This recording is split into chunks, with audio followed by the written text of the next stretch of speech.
Do you wake up every morning with a burning desire to create a difference in the world around you? Hi Krishnaji, just wondering, can I still be a successful leader even if I have a soft temperament?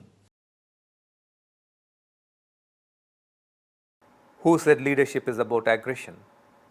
It is a major misperception that media and society cultivates in us. You associate leadership with aggression because you believe leadership is position. Is it true?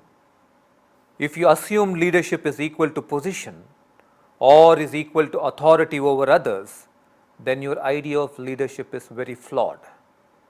You may be a shy and soft leader like Gandhiji, or an outspoken and dynamic leader like Sardar Vallabhbhai Patel. Gandhiji was shy, he was an introvert, but his connection to the unspeakable suffering of Indian people in slavery led him to be a leader. Sardar Vallabhbhai Patel was an extrovert and an outspoken individual. His love for an India free of division, free of poverty, free of oppression led him to be a leader. It does not matter what your personality is, but as an aspiring leader, you must understand that leadership is about the extent of impact you can create. Leadership is about how passionate you are about making a difference. Do you wake up every morning with a burning desire to create a difference in the world around you? But leadership is not for the faint-hearted or the lukewarm. It is only for the passionate. You may want to create a difference to the Earth's climate, like a Greta Thunberg.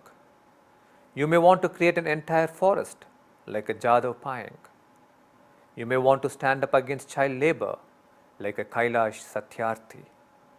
It does not matter what your personality is. To become a leader, a massive awakening of the creative potential of the brain is a must.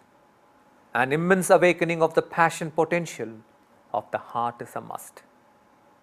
I would also like to let you know that the axis of leadership is going to tilt rapidly in the coming 2 years. It will be like a revolution. It will be time for heart leadership. It will not just be sufficient that you possess a strong intellect. As tomorrow's leader, you will have to be intuitive too. It will not just be sufficient that you're aggressive and dashing. As tomorrow's leader, you will have to be a great listener too. It will not be just sufficient that you're strong on numbers. As tomorrow's leader, you will also have to learn to share your feelings. What I see common in all this is a state of connection. It does not matter whether you are an introvert or an extrovert. What is important is that you awaken to a beautiful state of connection. For only from connection is born purpose, is born listening, is born intuition and sharing of heart's feelings. It is to create this new generation leaders that Preethaji and I host the annual Youth Leadership Festival at Ekam and the Happy Hearts Fest for Youth to build entire villages.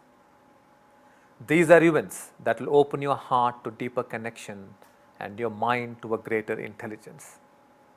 I would say that every young person who is aspiring to be a leader must participate in these life-transforming events.